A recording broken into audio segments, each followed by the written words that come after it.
back to Joseph's story. So we see at this point, Joseph, or I guess Pharaoh, I should say, had some really strange dreams. Like he had some really weird dreams that were about corn and that were about cows. Very, very strange, but in Genesis it talks about it.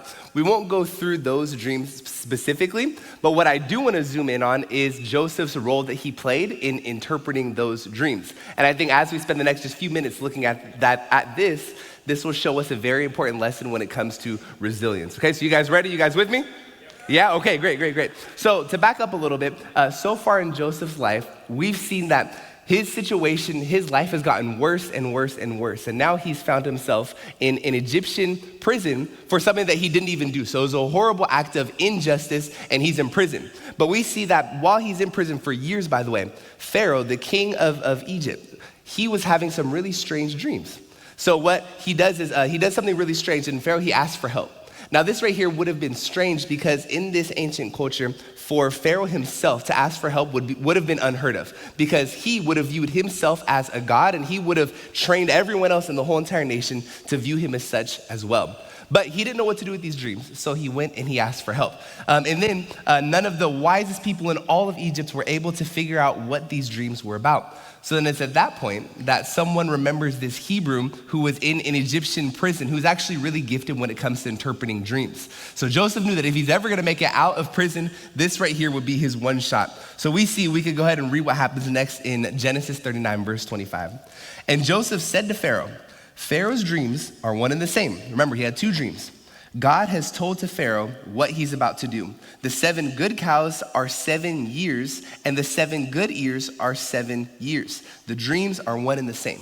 Now, why does the author point this out? It's because not only in this situation, but also in the wider context, for someone to have the same dream, or at least a similar dream twice, this is like a really big deal. So the fact that Pharaoh had this dream that's communicating the same message, this is very, very significant. Now let's see what those dreams were about in the first place. Verse 27, then the 7 thin and ugly cows that came up after them are 7 years, and the 7 thin ears scorched by the east wind will be 7 years of famine. It is as I have spoken to Pharaoh, God has shown to Pharaoh what he's about to do. Behold, 7 years of great abundance. So what's happening is that this is actually really, really good news, because it's saying that there's gonna be 7 years in Egypt's future where there's going to be prosperity and abundance. They're gonna have plenty of resources, plenty of food. This is a really, really big deal. So this is great news. But unfortunately, there's bad news if we keep reading. Verse 30, and after them, 7 years of famine will come, and all the abundance will be forgotten in the land of Egypt, and the famine will ravage the land. So the abundance will be unknown to the land because of the subsequent famine, for it will be very severe. Now, at this point, 7 years of abundance, 7 years of great provision, and then after that, 7 years of famine where everyone is literally running out of food and resources. So this tragic news. And at this point in the story, we know how it goes, but Joseph, he sees that there's a problem and he gets discouraged and he becomes really pessimistic and complains a lot, and then he just gives up. That's how the story goes, right? You guys read that? No, that's not how the story goes. See, Joseph was resilient. He recognized that there was a really big problem that his people were facing, or I guess that the Egyptians were facing, so he chose to be resilient. And if I could jump to our context for a second.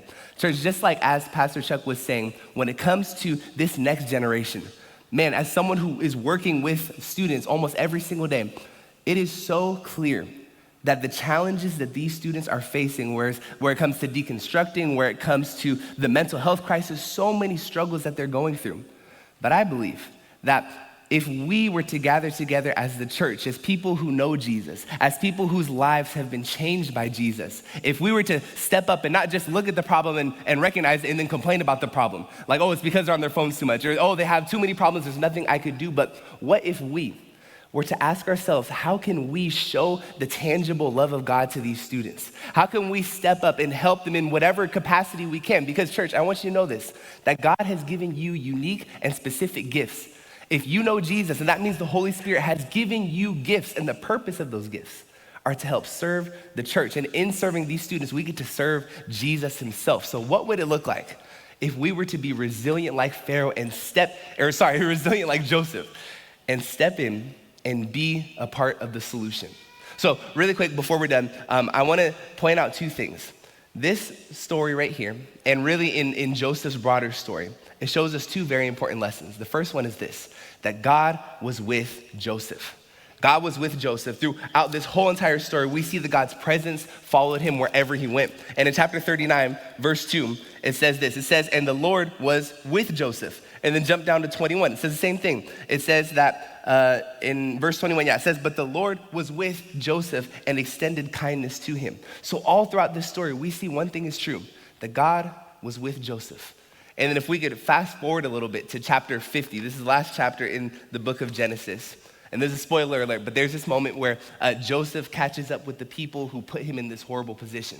And he says these really powerful words to him. He says this in verse 20, as for you, you meant evil against me, but God meant it for good in order to bring about the present result and to keep many people alive. So church, two things were true. Number one, God was with Joseph. And I believe that it's because he's with Joseph that God used all the pain that Joseph was going through. He could stand there and look at the people who put him in this position and recognize that God had been using that pain. Those struggles that he went through, they weren't a waste, but God was doing something in his life that was really special. One pastor and author, Charles Swindoll, he said this as he's talking about pain, and specifically in Joseph's story. This is what he says in Charles Swindoll says that pain, when properly handled, can shape a life of greatness. So I'll end with this question. This week, let's consider, what if the pain that we're going through, what if that wasn't a waste? But what if God was planning on using that pain, but instead of us viewing the struggles that we're going through, oh, God's punishing me, or oh, we're in trouble, or the enemy's out to get me, this spiritual warfare, but what if God was doing something unique with the pain that we're going through? Just like he did with Joseph, but what if he's using that pain to do something special inside of us, to shape us to become more like Jesus and to help us become more resilient? We'll end with the words from another author / pastor, Tim Keller. I love these words. They really put things into perspective. When you suffer without relief, when you feel absolutely alone, you can know that because he, Jesus, bore your sin, he will be with you. And then it goes on to say, you can know that you're walking the same path that Jesus walked. So you're not alone, and the path is taking you to him. So church, if God was with Joseph, yeah, we can clap for that, that's great. If God was with Joseph, and if God used the pain in Joseph's life because of Jesus, that could be the same thing for us. God could take the pain, help us become people who are more resilient, just like Joseph.